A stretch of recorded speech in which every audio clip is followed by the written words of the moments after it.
아니 도대체 내 수영은 왜 이렇게 안 나가는 거야? 다이어할 때 하체를 띄워야 한다는 것 같은데 어떻게 하는 거지? 코어에 힘을 주라고 하는데 도대체 어떻게 주라는 거야? 물잡기는 또 어떻게 하라는 거지? 수영하면서 신경 써야 될 게 많고 선생님이 알려주더라도 막상 해보려니까 잘 안 되시나요? 수영할 때 이것저것 신경 써야 할 건 많은데 몸이 영 안 따라주지 않으신가요? 그렇다면 이 영상을 꼭 보시고 따라해 보세요. 왜 나는 항상 자영할 때 힘든 건지, 왜 수영할 때 다른 사람처럼 쭉쭉 나아가지 않는지 가장 쉽게 설명해 놨으니 이 영상 끝까지 시청해 주신다면 갑자기 늘어난 수영 실력에 더 수영이 즐거워지실 거라고 확신합니다. 수영을 잘 할 수 있는 방법은 단 두 가지만 기억하시면 되는데요. 첫 번째, 저항력 줄이기. 두 번째, 추진력 높이기입니다. 수영 선생님이 애매하게 하체를 띄워라, 코어에 힘줘라 이런 말들 많이 들어보셨을 텐데요. 저항력을 낮추는 방법에 대해서 이야기하는 거고,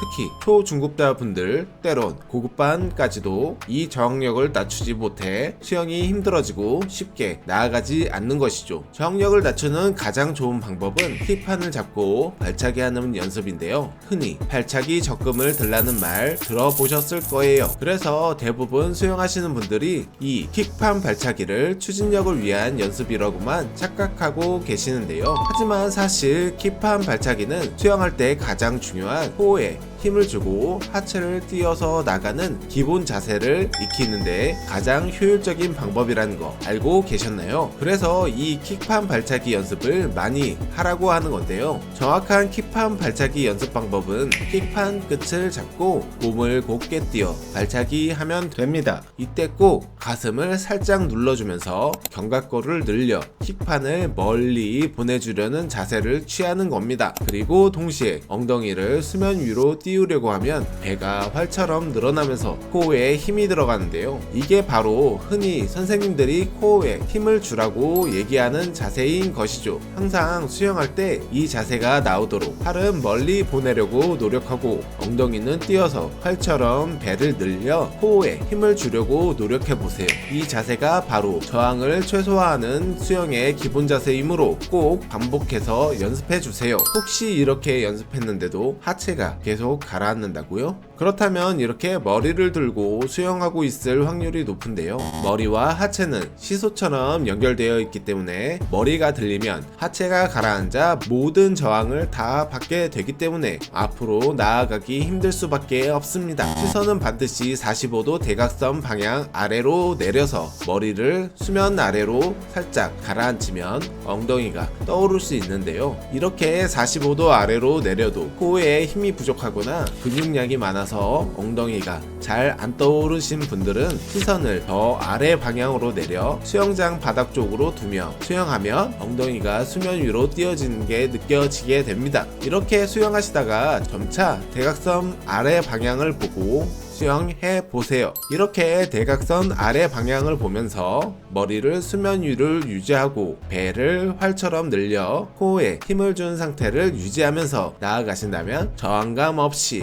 편하고 빠른 수영으로 나아갈 수 있게 되실 거예요. 이렇게 몸을 수면 위로 띄워 나아가다가 숨이 차서 호흡하게 되면 얼굴과 머리가 들리는 경우가 많습니다. 이렇게 머리가 들리게 되면 다시 하체가 가라앉아 온몸으로 저항을 받는 악순환이 다시 시작되는데요. 이런 분들은 수면 근처에서 호흡하기 위해 롤링부터 제대로 연습해줘야 해요. 롤링은 차렷하고 롤링 해보는 드릴이 가장 좋은데 거추장스러운 팔에 신경 쓰지 않고 자연스러운 롤링에만 집중할 수 있기 때문이죠. 왼쪽, 오른쪽 골반과 몸통 전체를 회전하면서 오른쪽 하나, 둘, 셋, 왼쪽 하나, 둘, 셋 사이드킥을 섞어주며 나아갑니다. 이게 잘 된다면 롤링에 의해 호흡하는 타이밍을 연결하면 되는데 물을 잡고 배 쪽까지 당기며 롤링할 타이밍에 곧바로 고개를 돌려 순간 호흡하고 팔이 입수하기 전에 머리가 먼저 들어가게 호흡 타이밍에 집중하며 연습하시다가 이 타이밍이 잘 맞게 되면 수경 한쪽을 다 잠기게 해서 롤링에 의해 입만 나오도록 호흡하는 연습을 해보세요. 저항이 가장 큰 호흡 구간에도 저항을 최소화하며 쭉쭉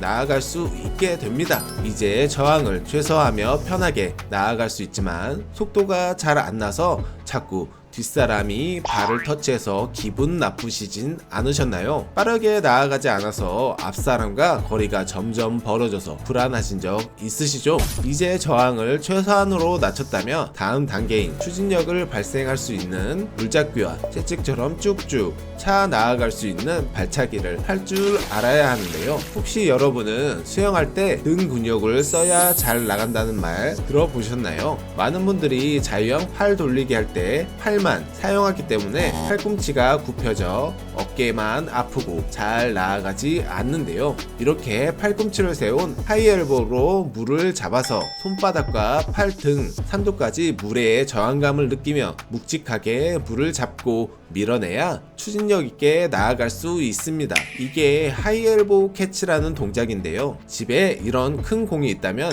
이 하이엘보 캐치 동작을 쉽게 따라해 볼 수 있습니다. 한 팔로 손바닥과 팔등으로 큰 공을 감싸 잡는 느낌을 기억하시다가 실제 물속에서 큰 공을 감싸 잡는 느낌으로 팔꿈치를 세워 물을 잡는다 라는 생각으로 물잡기를 해주신다면 물이 묵직하게 잡히는 걸 느끼실 수 있는데요.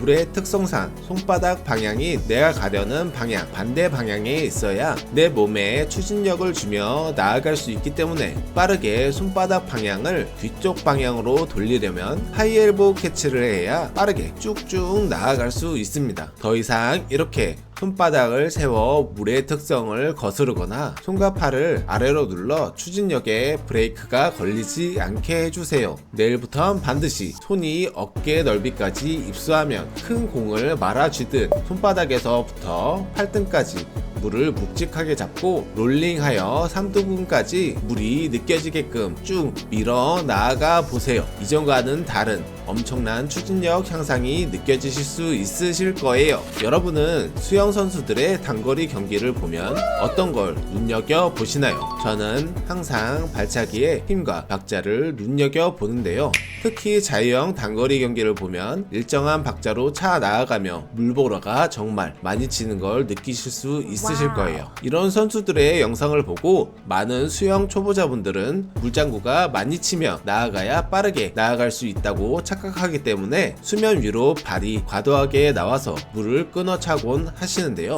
이렇게 무릎이 과도하게 굽혀져서 다리에 전체 힘을 못 쓰고 무릎 아래로만 차기 때문에 앞으로 나아가지 않게 되는 것이죠.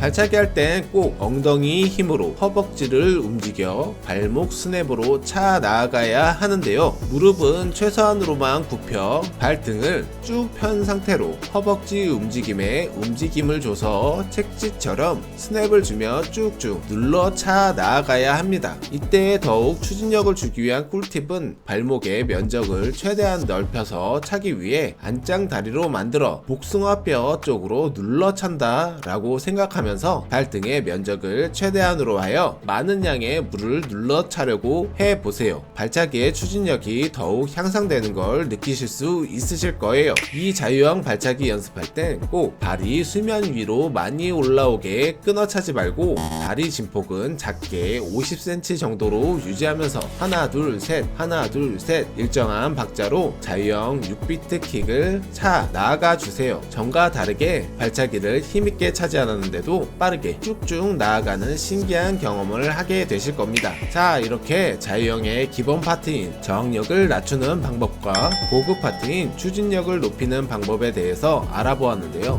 해당 연습 방법은 초보든 고수든 수영의 기본이 될 수 있는 방법이므로 반복해서 보시고 연습하셔서 꼭 내 것으로 만들어 보세요. 물의 밀도는 공기보다 800배 높다고 합니다. 그래서 작은 자세, 작은 포인트 하나가 수영의 실력을 좌우하게 되는데요. 편하고 빠른 효율적인 수영을 구사하고 싶으시다면 수임이 구독하고 수영 꿀팁 먼저 받아보시길 바랍니다. 영상이 좋으셨다면 구독, 좋아요, 알림 설정 부탁드리며 다음엔 더 좋은 수영 꿀팁 가지고 다시 찾아뵙겠습니다. 오늘도 칠수